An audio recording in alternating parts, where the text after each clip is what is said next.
Mes chers amis, bonjour. Je suis heureux de vous retrouver dans ces émissions hebdomadaires que nous avons entamées il y a quelques semaines. Comme vous le savez, depuis plusieurs jours maintenant, non seulement la nation d'Israël, mais le peuple d'Israël dans son ensemble est dans un émoi des plus totales avec le rapt ignoble et sans nom de trois de nos enfants. Pendant des siècles d'exil, j'allais dire des siècles d'église, mais les choses se rejoignent peut-être, les lapsus sont souvent révélateurs. En tout état de cause, durant ces siècles d'exil, nous avions toujours une idée du rachat des prisonniers dans un seul sens ou dans un seul entendement. Et on se rappelle bien sûr l'histoire célèbre du rabbi de Rothenburg qui préféra rester enfermé dans les geôles de l'Allemagne d'antan plutôt que d'être libéré au prix d'un trésor d'argent qui viendrait à léser la population juive de ces communautés allemandes.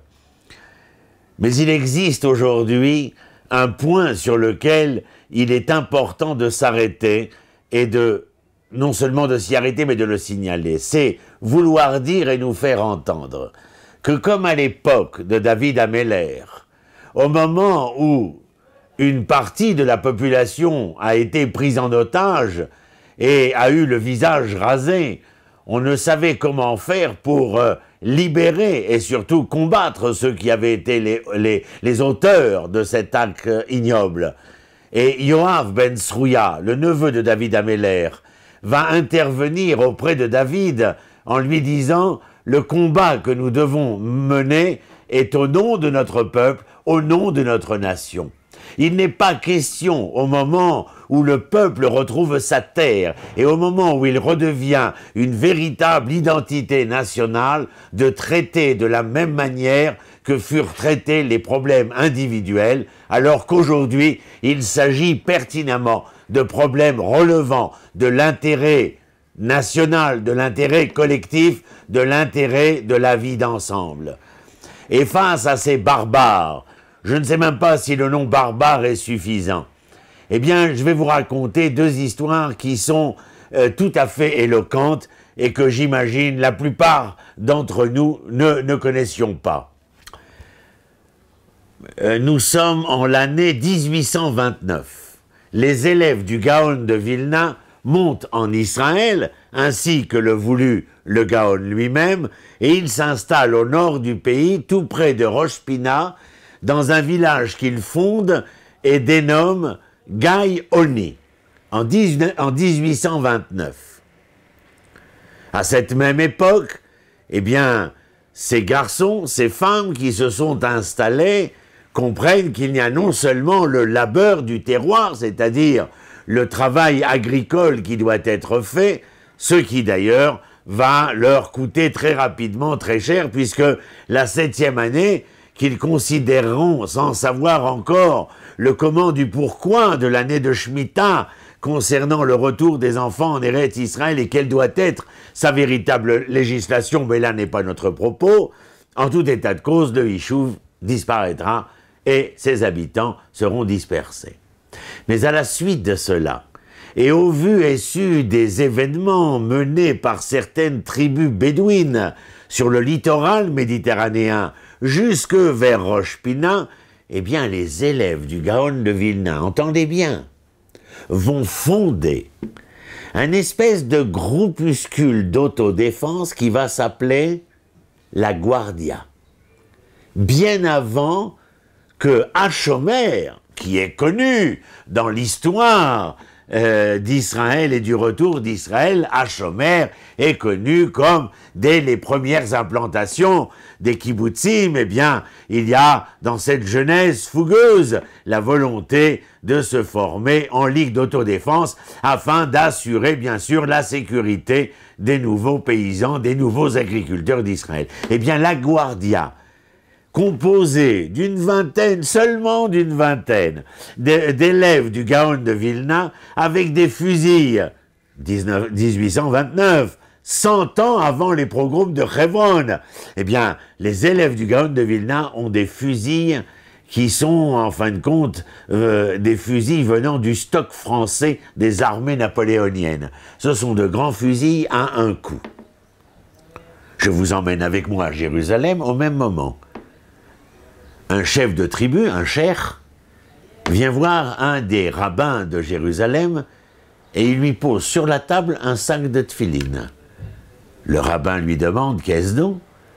Et le cheikh lui dit « Nous avons pris en otage, fait prisonnier, un certain nombre de vos juifs dont voici les signes. » Le rabbin engage une négociation très dure avec le cheikh, réussit à lui faire baisser le prix, et on se quitte avec, bien entendu, la décision formelle que le rabbin, avec les habitants juifs de Jérusalem, feront tout pour ramasser l'argent, verser la rançon et libérer les juifs faits prisonniers par le cheikh.